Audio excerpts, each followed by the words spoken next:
هر لحظه که می‌گذرد خبر به خاک افتادن جوانان ایران ثبت تاریخ می‌شود و هر روز تنی چند از مردم جان بر کف به فهرست دراز بیداد حکومت دینی افزوده می‌گردند.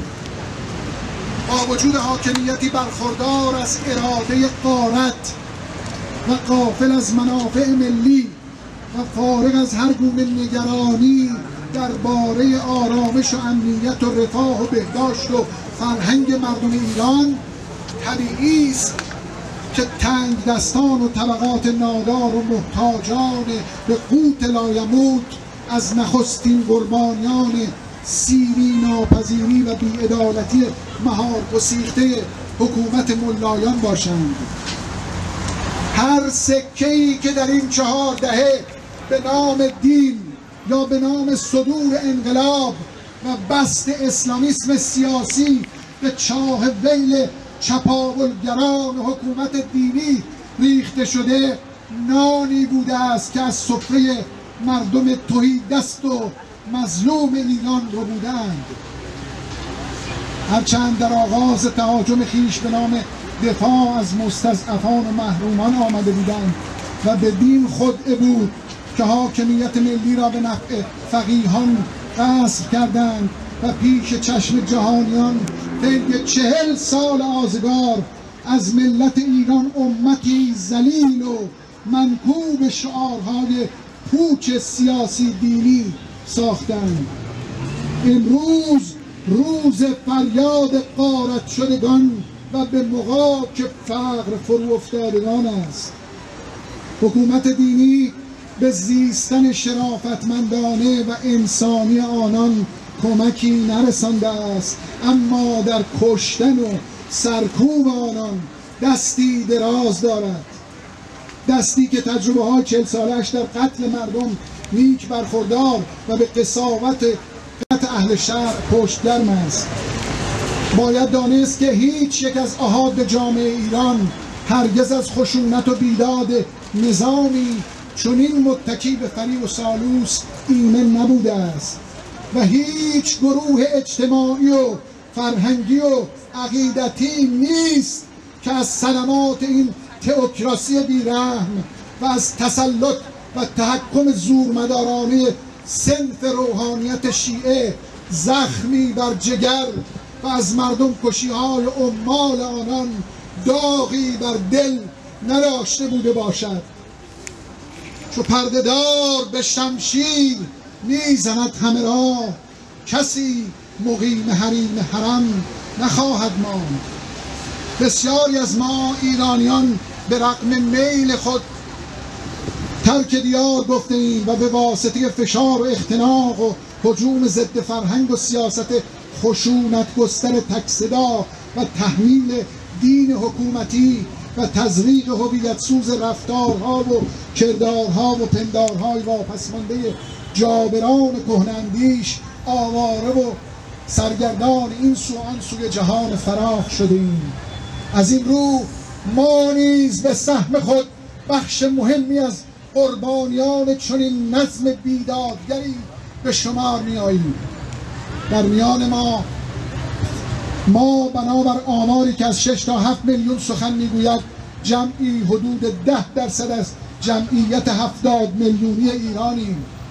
در میان ما فرهیختگان، دانشگاهیان، کادرها، اهل صنعت و علم و تجارت فراوانند و البته هنرمندان و نویسندگان و شاعران و فرهنگیان نیز بخش قابل توجهی از راندگان حکومت جهل و چپاول و واپسماندگی را تشکیل میدهند. اگرچه به دلیل بعد جغرافیایی نمیتوانیم همسفر و همدوش با آنان در خیابانهای ایران سرود آزادی سر دهیم، اما میتوانیم در هر کجای این جهان که هستیم و در هر کرانه و زاویه غربتی که اقامت داریم با هموطنان خود در ایران هرچند به گونه‌ای نمادین همدل و هم‌آوا باشیم. ما میتوانیم و میباید به مردم ایران بگوییم که فریاد شما برحق است.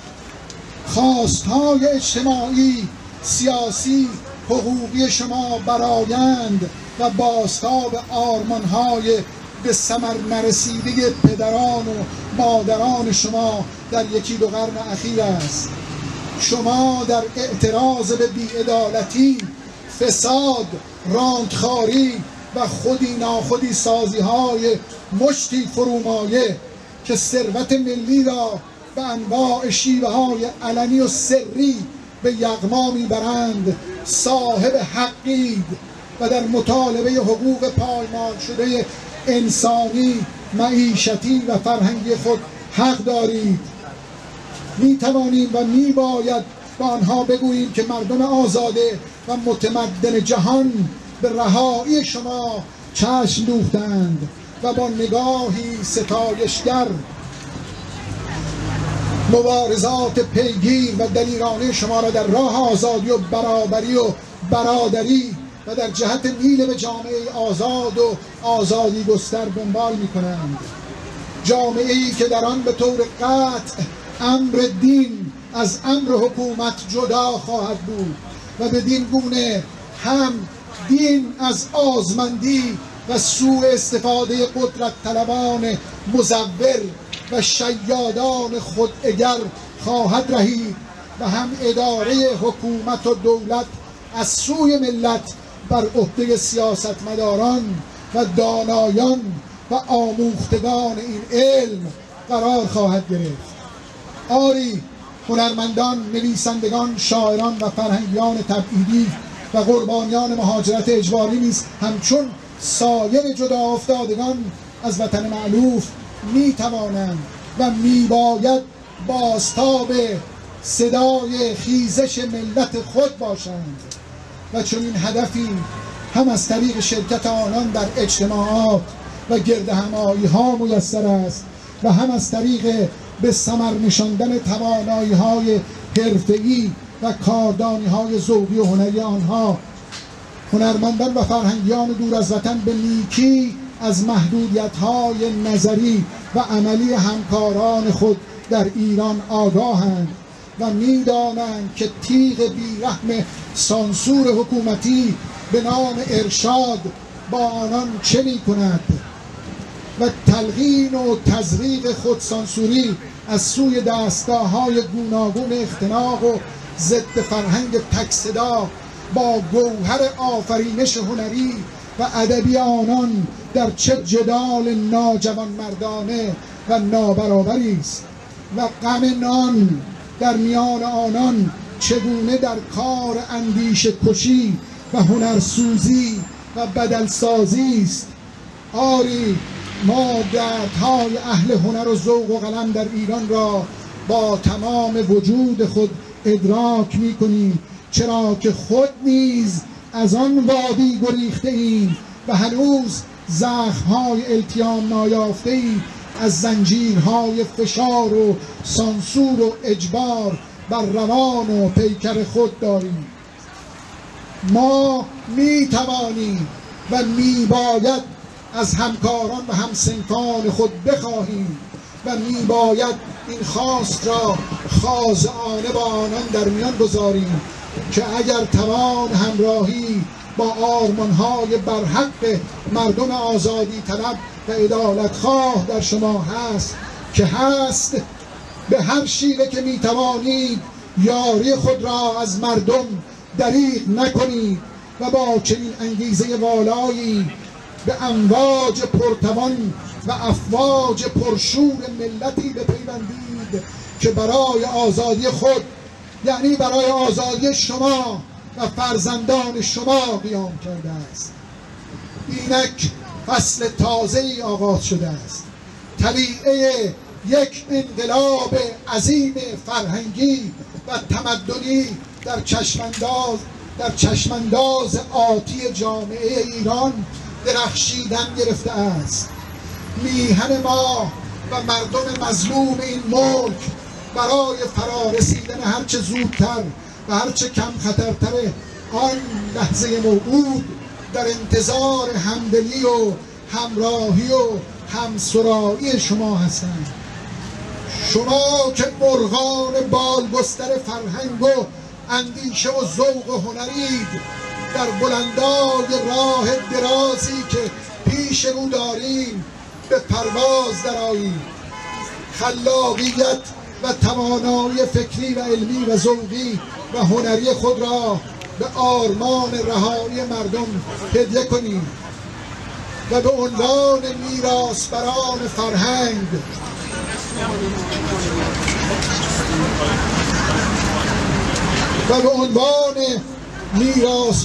فرهنگ و حافظان آبروی این سرزمین از سفر با شکوه مرغان عطار الهام گیرید و برای یافتن سیمرغ آزادی قله پرجلال عشق را به تصرف خود درآورید. پیداست که راه هموار نیست و صخره‌ها و سنگ‌ها و خارهای مغیلان دست و پر و پیکر از شما خواهند خست و آفتاب گدازان و سرمای سوزان و قررش طوفان بالها از شما خواهد شکست. اما اراده مرغانی که شمایی برای عبور از گذرگاهان صعب و هولناک و برای رسیدن به شاهد مقصود خلل نخواهد پذیرفت.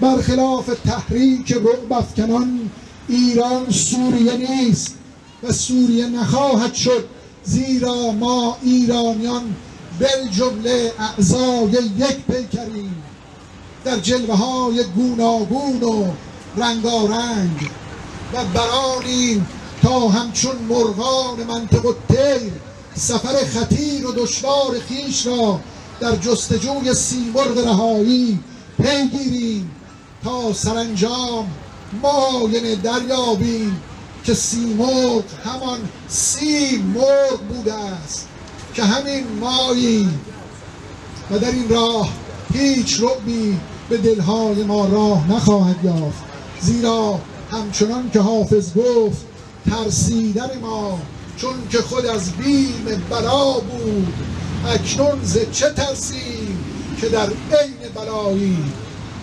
و در این راه هیچ رعبی به دلهای ما راه نخواهد یافت.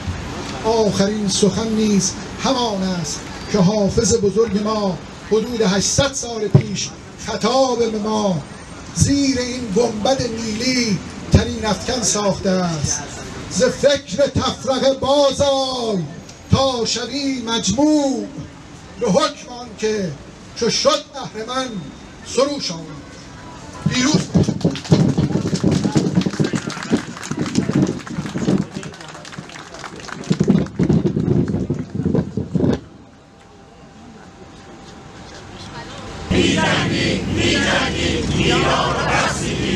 استقلال، آزادی، جمهوری ایرانی. استقلال، آزادی، جمهوری ایرانی. استقلال، آزادی، جمهوری ایرانی. استقلال، آزادی، جمهوری ایرانی. ایرانی میمیرد، ذلت نمیپذیرد. ایرانی میمیرد، ذلت نمیپذیرد. ایرانی میمیرد، ذلت نمیپذیرد. ایرانی میمیرد، ذلت نمیپذیرد. مرگ بر دیکتاتور، مرگ بر دیکتاتور، مرگ بر دیکتاتور. مرگ بر دیکتاتور. آزادی، آزادی، آزادی. آزادی، آزادی، آزادی. اسلامو پله کردن، مردمو ذله کردن. اسلامو پله کردن، مردمو ذله کردن. اسلامو پله کردن، مردمو ذله کردن. اسلامو پله کردن، مردمو ذله کردن. اصلاح طلب، اصولگرا، دیگه تموم ماجرا. اصلاح طلب، اصولگرا، دیگه تموم ماجرا. اصلاح طلب، اصولگرا، دیگه تموم ماجرا. اصلاح طلب، اصولگرا، دیگه تموم ماجرا. زنده باد ایران. زنده باد ایران. این حداقل کاریه که ما باید با همبستگی، همراهی و همدوش و همراه هم دیگه انجام بدیم. در این قسمت از برنامه بر اساس تقسیم وقتی که بین دو تا کمیته برگزار کننده این تظاهرات صورت گرفته، ما از دوستان از جانب انجمنها و احزاب یا سازمانهای سیاسی مختلف دعوت میکنیم که بیان صحبت بکنن. خواهش من از همه دوستان اینه که چون تعداد زیاده و به اینکه رعایت وقت بشه صحبت‌های کوتاه و مختصری داشته باشن. در این قسمت من از آقای عزیز معاملی که از جانب جمعیت کردهای مقیم فرانسه براتون صحبت میکنن دعوت میکنم که تشریف بیارن و صحبتشون رو با شما در میان بذارن. سرنگون باد رژیم جمهوری اسلامی ایران. Et à la répression. Le mouvement social et politique de la population rejette le pouvoir actuel. Il défie l'intégrité totalitaire de la République islamique. Les manifestants attaquent la gestion du président et l'autorité du guide. Depuis 38 ans, le régime islamique en Iran est responsable de tous les problèmes qui sont à l'origine de toutes les manifestations actuelles dans tous les 4 coins du pays. La réaction des autorités est celle qui s'est déroulée dès son arrivée au pouvoir, à savoir l'arrestation de 500 manifestants et la tuerie de plus de 20 manifestants. Les jours du régime de la République islamique d'Iran sont comptés. Les peuples d'Iran sont résolument décidés avec détermination de mettre un terme à la barbarie et à l'injustice. Mais ils veulent en finir eux-mêmes. Ils refusent toute intention et tentative d'intervention étrangère. Ils désirent de prendre le destin et de l'avenir de l'Iran en main, afin d'établir un régime démocratique fondé sur la base de la Déclaration des droits de l'homme et qui correspond et conformément aux principes accordés, acceptés et déclarés par les pactes internationaux des Nations Unies relatifs aux droits civils, politiques, économiques et culturels. La démocratisation de la société iranienne passera par l'établissement de la laïcité, la justice sociale, le fédéralisme, l'égalité entre femmes et hommes et les droits fondamentaux et les libertés publiques. L'association des Kurdes déclarée par les pactes internationaux des Nations Unies relatifs aux droits civils, politiques, économiques et culturels. La démocratisation de la société iranienne passera par l'établissement de la laïcité, la justice sociale, le fédéralisme, l'égalité entre femmes et hommes et les droits fondamentaux et les libertés publiques. L'association des Kurdes résidant en France soutient profondément le mouvement populaire en Iran et apporte sa solidarité aux manifestants, à leurs aspirations et à leurs revendications. Merci. سرنگون سرنگون جمهوری اسلامی سرنگون سرنگون جمهوری اسلامی سرنگون سرنگون آزادی در ایران آزادی در ایران آزادی در ایران آزادی در ایران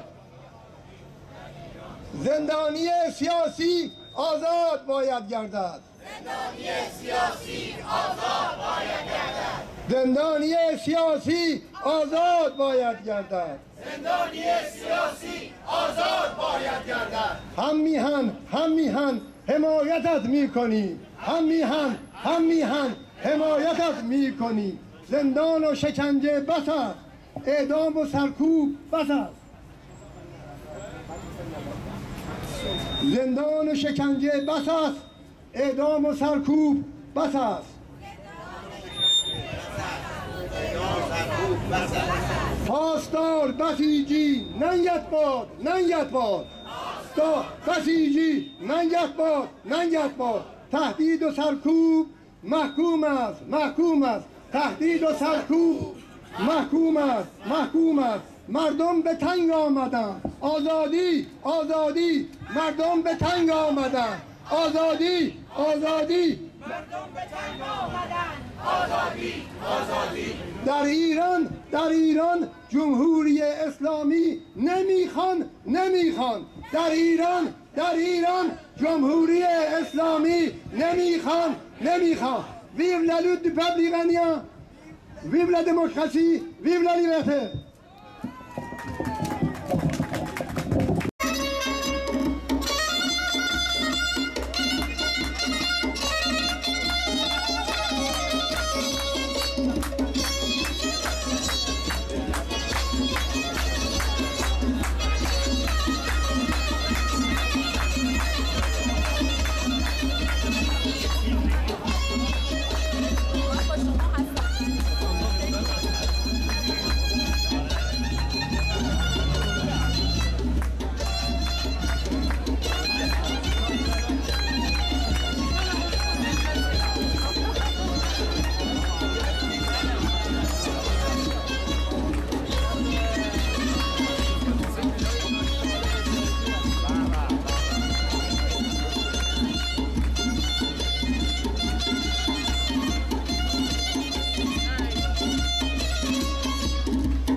خانواده لاریجانی، احمدی نژاد و معاونانش، برادران روحانی و اسحاق جهانگیری تنها گوشه کوچکی از غارتگری‌های سران رژیم جمهوری اسلامی است. در مقابل چند سالی است که ایران سرزمین اعتصابات و اعتراضات کارگری، معلمان، پرستاران و بازنشستگان می باشد. تلاش فعالان جنبش‌های اجتماعی برای ایجاد تشکلات مستقل کارگری، معلمان و کارمندان، زنان و دانشجویان علی‌رغم شلاق و شکنجه، زندان و قتل لحظه‌ای باز نایستاده و امروز جنبش اعتراضی مردم با خیزش قهرمانانه‌ای که از هفته پیش آغاز شد اوجی تازه پیدا کرده است. این جنبشی است علیه گرانی، علیه بی‌عدالتی، علیه فساد نظم یافته، علیه کل نظام جمهوری اسلامی و در راستای سرنگونی آن و بی هیچ توهمی نسبت به کارآمدی این یا آن جناح رژیم. ما به این مبارزان دلاور درود میفرستیم، خود را جزئی از آنان دانسته و برای انعکاس صدای خیزش آنان در افکار عمومی جهانی تلاش میکنیم. در این قسمت از برنامه من از آقای مهران مصطفی دعوت میکنم که بیان پیامشون رو بخونن. ایشون از طرف همبستگی ملی جمهوری خواهان ایران و مجامع اسلامی ایرانیان صحبت میکنن. که کلیت نظام حاکم بر کشور را به چالش گرفته است. هجوم عوامل رژیم به مردم تاکنون ده‌ها جان باخته، صدها مجروح و بیش از هزاران بازداشتی به جا گذاشته است. با این وجود مقاومت و نافرمانی مدنی در برابر سرکوب‌های رژیم تداوم یافته است. خصلت اجتماعی برجسته این جنبش مردمی نیروی محرکه آن یعنی اقشار محروم و فرودست جامعه است که به کلی آن را از جنبش سبز در سال 88 متمایز می‌کند. بازتاب سیاسی این واقعیت به صورت نفی هر دو جناح حکومتی اصولگرا و اصلاح طلب و همچنین مطالبه یک حکومت لایق است که در شکل جمهوری ایرانی همه جا در شعارهای این جنبش به چشم می‌خورد. طی 39 سال عمر جمهوری اسلامی ایده جدایی دین و دولت هیچگاه چنین جایگاهی در مبارزات مردم نداشته است. این یک نقطه عطف تاریخی است که حتی در صورت سرکوب این خیزش به نحو بازگشت ناپذیری نویدهنده آغاز دوران جدیدی در تاریخ مبارزاتی کشور ماست. این جنبش پرده تضلیل و درویی اصلاح طلبان را کنار زد و چهره واقعی آنان کشوری که دزد و رفیق غافله‌اند را در برابر همگان به نمایش گذاشت. با این جنبش بازی بد و بدتر در انتخابات فرمایشی جمهوری اسلامی بیش از هر زمان دیگر افشا شد. خیزش 96 جنبش اصیل مردمی، مدنی و مسالمت آمیز است. کیست که نداند منتسب کردن آن به صهیونیسم، امپریالیسم و عوامل خارجی فقط به این منظور است که رژیم بتواند با این اتهامات نخنما آن را سرکوب و منکوب کند. منشأ خشونت‌های اخیر رژیم ارتجاعی حاکم است. سردمداران رژیم از یک سو حرف از حق اعتراض و حق مردم در برگزاری تظاهرات مسالمت آمیز میزنند و از سوی دیگر در عمل دهانها را بسته، قلمها را شکسته و هر تجمع اعتراضی را ابتدا با اعزام چماق به دستان بسیجی و نیروهای امنیتی و انتظامی و اگر افاقه نکرد با شلیک به سوی معترضان در نطفه خفه میکنند. در برابر این خشونت‌ها ایستادگی دفاع از خود حق طبیعی مردم برای تداوم و پیگیری مطالبه‌هاشون است. خیزش جاری در شهرهای ایران و شهرهای مطرح شده در آن نشان می‌دهد که مردم آگاهند که برای خروج کشور از بحران‌های اقتصادی اجتماعی، زیست محیطی و سیاسی موجود هیچ امیدی نه به اصلاح طلبان و نه به طریقی اولا به اصولگرایان نیست. راهچاره‌ای جز عبور از جمهوری اسلامی و برقراری یک جمهوری لایق، دموکراتیک و مبتنی بر حقوق بشر و عدالت اجتماعی وجود ندارد. کم هزینه ترین و دموکرات ترین راه انجام یک رفراندوم بر سر آری یا نه به جمهوری اسلامی است که امروزه در شعار رفراندوم این شعار مردم انعکاس یافته است. آنگاه با کنار زدن قانون اساسی موجود زمان برگزاری انتخابات آزاد برای مجلس مؤسسان فرا می‌رسد که باید قانون اساسی نوین را تدوین و تصویب کرده و نظام سیاسی اجتماعی جدید را ترسیم نماید. رسیدن به این هدف از راه مسالمت آمیز در یک امروز و فردا ممکن نیست. برای دست یافتن به آن باید جمهوری اسلامی را قدم به قدم و سنگر به سنگر به عقب برد. همیهنان عزیز، جنبش دموکراتیک مردم ما در شرایط خطیری قرار گرفته است. همبستگی ایرانیان مقیم خارج کشور با داخل و پشتیبانی از مبارزان حق طلبانه مردم در این شرایط بیش از هر زمان دیگر اهمیت پیدا کرده است. ما باید با تمام توش و توان خود از هیچ کوشش برای جلب افکار عمومی جهانیان در حمایت از مبارزات مردم ایران دریغ نورزیم. پشتباک فریاد مردم رنجیده ما باشیم، صدای مردم بی لبخند، صدای بی صدایان باشیم. هماهنگی ایرانیان برای پشتیبانی از خیزش مردم ایران پاریس. شنبه 6 ژانویه. جمهوری اسلامی!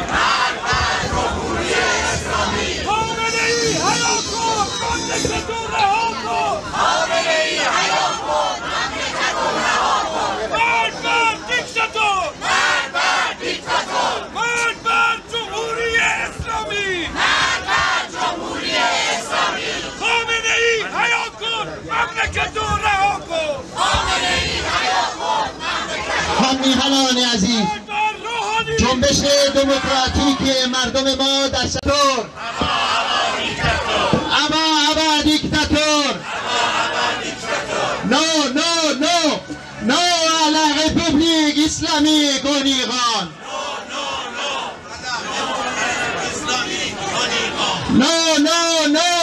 نو علی رپوبلیک اسلامی گونیغان Liberté, laïcité pour l'Iran. Liberté, laïcité pour l'Iran.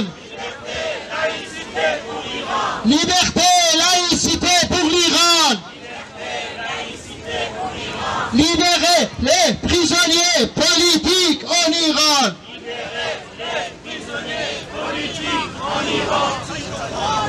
میلیون ها مردمی که در تأمین ابتدایی ترین نیازهای خود و فرزندان خویش ناتوان و کمترین فریاد حق طلبانشان در نقطه سرکوب می شود، به عینه شاهد برباد دادن ثروت‌های کشور توسط دولتمردان فاسد در تمامی زمینه‌ها، از جمله در جریان ماجراجویی‌های رژیم در لبنان و سوریه و عراق و یمن و کشاندن کشور به بحران‌های تازه در سطح منطقه بوده است.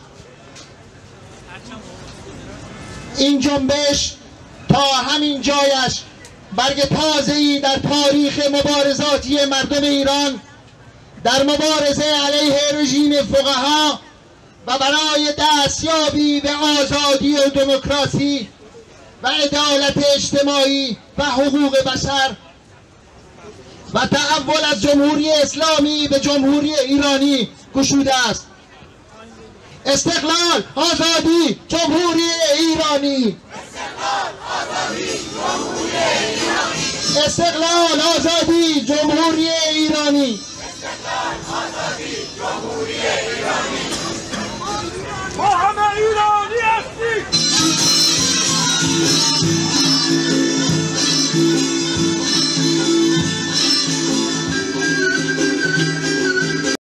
خامنه‌ای، خانواده لاریجانی، احمدی نژاد و معاونانش، برادران روحانی و اسحاق جهانگیری تنها گوشه کوچکی از غارتگری‌های سران رژیم جمهوری اسلامی است. در مقابل چند سالی است که ایران سرزمین اعتصابات و اعتراضات کارگری، معلمان، پرستاران و بازنشستگان می باشد. تلاش فعالان جنبش‌های اجتماعی برای ایجاد تشکلات مستقل کارگری، معلمان و کارمندان، زنان و دانشجویان علیرغم شلاق و شکنجه، زندان و قتل لحظه‌ای باز نایستاده و امروز جنبش اعتراضی مردم با خیزش قهرمانانه‌ای که از هفته پیش آغاز شد اوجی تازه پیدا کرده است. این جنبشی است علیه گرانی، علیه بی‌عدالتی، علیه فساد نظم یافته، علیه کل نظام جمهوری اسلامی و در راستای سرنگونی آن و بی هیچ توهمی نسبت به کارآمدی این یا آن جناح رژیم. ما به این مبارزان دلاور درود میفرستیم، خود را جزئی از آنان دانسته و برای انعکاس صدای خیزش آنان در افکار عمومی جهانی تلاش میکنیم.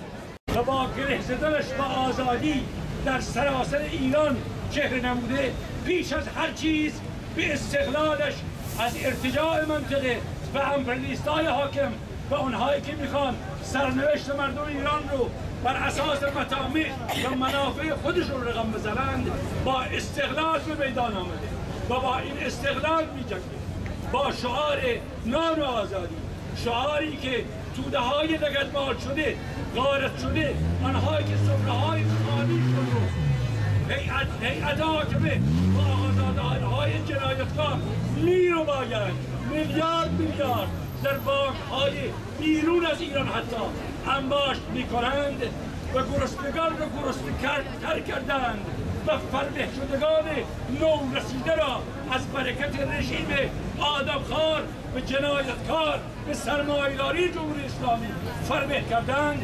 این انقلاب به همه اینها و به همه جناح‌های جفت داغشون، از اصلاح طلب، از اعتدالگرا، از اصولگرا، از بد و از بدتر فاصله گرفتن. میگن مرگ بر رژیم جمهوری اسلامی، زنده باد حاکمیت مردم، زنده باد نان و آزادی.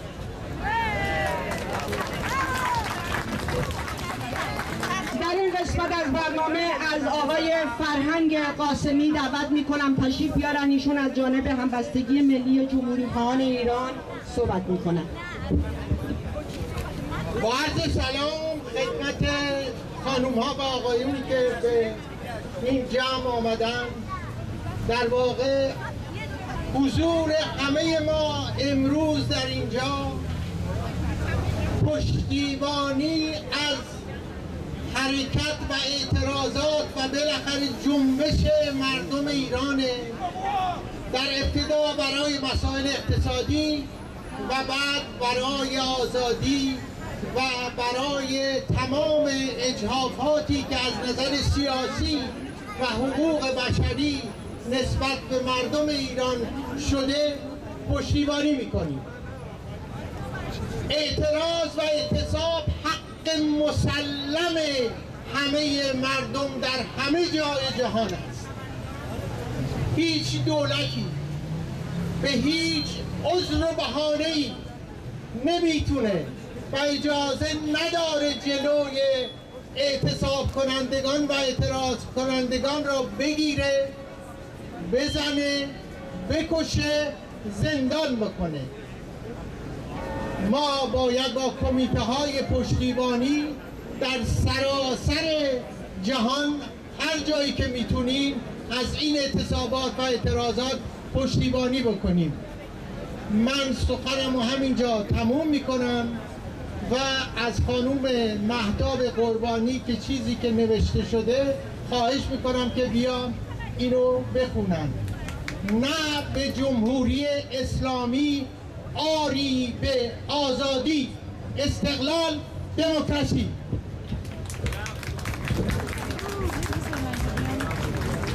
من صدای نسلی هستم که در ایران امروز در این لحظه آماج گلوله‌اند. هموطنان مبارز و شرافتمند، همه شما که در اینجا حضور دارید، روزگاری نه چندان دور آنچنان مورد سرکوب حکومت دیکتاتوری ایران قرار گرفتید که به ناچار چمدان هجرت بستید و تن به غربتی ناخواسته سپردید. جانتان را در دستهای خالیتان گرفتید و از دست جلادان رژیم جمهوری اسلامی گریختید، اما شما هرگز وطن را به خوابها و یادها نسپردید.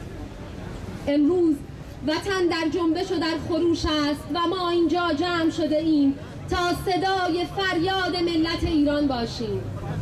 ملتی که نان، کار و آزادی می‌خواهد، ملتی که سالهاست از ابتدایی ترین حقوق خود محروم شده است. یک پارچگی ملت ایران در شعارهای مردم کرمانشاه و سنندج و مریوان و سقز و بانه و تبریز و تهران و مشهد و شیراز و آمل و اصفهان و ایزه و اهواز طنین انداخته است. هموطنان، ما اینجا نیستیم تا برای فردای ایران تکلیف تعیین کنیم. در فردای ایران مردم خود به خوبی سره را از ناصر باز خواهند شناخت. باری ما اینجا هستیم تا همه با هم زیر پرچم انسانیت ملتی بایستیم که جوانانش آماج گلوله‌اند و مردمش از نابرابری، تبعیض و مشکلات بیشمار اقتصادی به تنگ آمدند.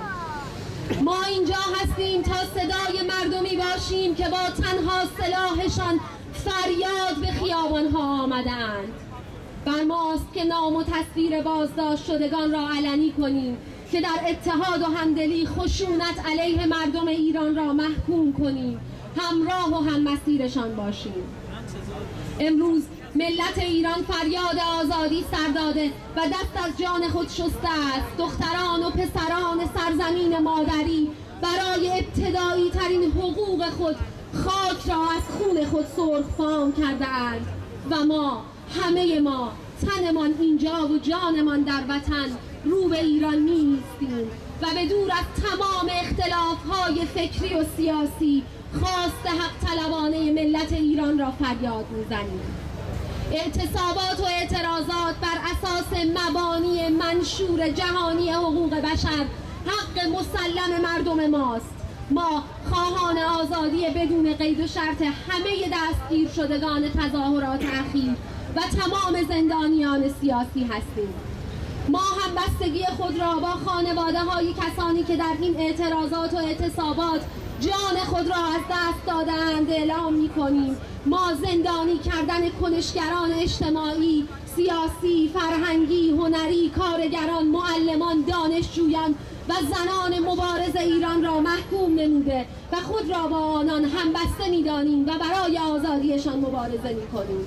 و در آخر ما از افکار عمومی مترقی جهان می‌خواهیم از جنبش ملت ایران پشتیبانی کنند و هر گونه دخالت قدرت‌های خارجی را به هر عذر و بهانه‌ای که باشد قویاً محکوم کنیم. سرنگون باد کلیت رژیم جمهوری اسلامی، زنده باد آزادی، زنده باد دموکراسی، استقلال و جدایی دین و دولت. ممنونم. شعار همه با هم به قدرت رسیده بود مانند هر حکومت توتالیتر و تمامخواه در تاریخ به مرور به شعار همه با من رسید و در این راستا از هیچ شقاوت و جنایتی فروگذار نکرد. قلب و غم مخالفان، کشتار بهترین جوانان میهن، شکنجه و تعذیر آزادی خواهان و روشنفکران، قطعهای زنجیره‌ای، اعدامهای روزانه و تحقیر و تعذیر مردم در ملأ عام، تحمیل مذهب، مرام و مسلک منسوخ به مردم، دخالت مستمر و مداوم در امور خصوصی و شخصی شهروندان و اجباری کردن نحوه پوشش زنان، حذف و پایمال کردن حقوق اجتماعی آنها، انحلال نهادهای دموکراتیک، احزاب و سازمانهای سیاسی مترقی کشور، ایجاد نهادی قیم مآب به نام وزارت ارشاد، صغیر و ناقص العقل پنداشتن مردم خردمند و با اهل فرهنگ ایران، امر به معروف و نهی از منکر و تأیید تکلیف، برای آنها اعمال سانسور بر رسانه‌های گروهی، کتاب‌ها، روزنامه‌ها، مجلات و در یک کلام بر همه فراورده‌های فرهنگی و هنری، تحریف رذیلانه تاریخ و انحراف جامعه از راه رشد طبیعی و تاریخی، ترویج خرافات، ابتذال افکار کهنه و ارتجاعی در رادیو و تلویزیون، در مساجد، مدارس و دانشگاه‌ها، ویرانی اقتصاد کشور و ایجاد فقر، فاقه، بیکاری، فساد، فحشا و انحطاط و قهقرا، تزویر، دروغ، دغل و ریاکاری روحانیون و جیره‌خواران و ریزه‌خواران سفره آنها بر هیچ کسی پوشیده نیست و در ایران و سراسر دنیا مردم از ابعاد هولانگیز فاجعه آگاه شدند و اینک همگان می‌دانند که سردمداران بیکفایت و بی‌درایت این نظام فاسد مملکت ما را در تمام عرصه‌ها ویران و تباه کردند. بی جهت نیست که در این روزها آتش خشم مردم آسی و به جان آمده در هر گوشه از کشور شعله می‌کشد و مردم مرگ دیکتاتور و سقوط حکومت اسلامی را فریاد می‌کنند. این فریاد مردم لگدمال شده، فریاد لشکر بیشمار روشنفکران، پا برهنه‌ها، خیل مردم بی خانمان و انبوه گرسنگان است که زیر طاق آسمان ایران میپیچد. صدای زنان، کارگران، روشنفکران، معلمان، کارمندان، دانشجویان و مردم کوچه و بازار است که سالها و سالها در خفقان و اختناق، در اسارت آخوندها و زیر یوغ حکومت اسلامی زیستند و جان به لب شدند. آری مردم ما به پا خواستند تا این حکومت جهل و جنایت را از بن و بنیاد بد کنند و این لکه ننگ و نکبت را برای همیشه از صفحه تاریخ معاصر بزدایند. در این کارزار دور از انتظار نبوده نیست که حاکمیت مثل همیشه و هر بار این خیزش سراسری را که از اعماق جامعه برخاسته به دخالت و دسیسه دشمن و به ویژه آمریکا نسبت بدهد تا بهانه و مستمسکی برای سرکوب مردم داشته باشد. با این همه سردمداران حکومت اسلامی بهتر از هر کسی می‌دانند که اعتراض و شورش در جوش مردم ها هیچ گونه رابطه ای با آمریکا و هیچ کشور بیگانه دیگری نداشته و ندارد. نه، سرنوشت مردم به دست خود آنها رحم خواهد خورد و در این روزهای سرنوشت‌ساز نویسندگان، هنرمندان و فرهنگ ورزان مترقی ایران در کنار مردم مبارز و همراه این مردم ستمدیده ایستادند و از خواسته های برحق آنان، از تلاش ها، جانفشانی ها و مبارزه آنان برای کار، نان، آزادی و برای دموکراسی و عدالت اجتماعی پشتیبانی و حمایت می‌کنند. بی تردید این آرمان تاریخی مردم تحقق نمی‌پذیرد مگر در حکومتی دموکراتیک، لاییک و مردمی.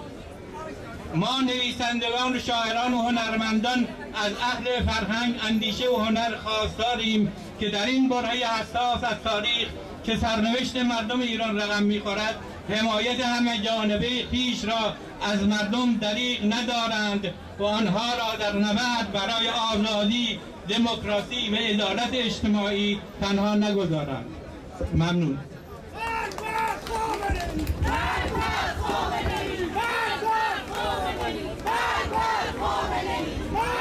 دیکتاتور، ابا دیکتاتور، استقلال، آزادی، جمهوری ایرانی، استقلال، آزادی، جمهوری ایرانی. هموطنان عزیز، این تظاهرات مرحله تازه‌ای در جنبش مبارزاتی مردم ایران می باشد. مردم ما در ادامه جنبش 88 با تکیه بر تجارب گذشته گام‌های تازه تری به جلو برمی‌دارند. عبور از اصلاح طلبان مذهبی، حذف شعارهای مذهبی و اتخاذ موضع بی‌طرفی در قبال ادیان و مذاهب مختلف، به چالش کشیدن کل نظام و طرفداری از جمهوری ایرانی و همه اینها با تکیه بر نافرمانی مدنی و روش‌های مسالمت آمیز مبارزاتی از جمله دستاوردهای جنبش مردمی ما می باشد.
همه دوستان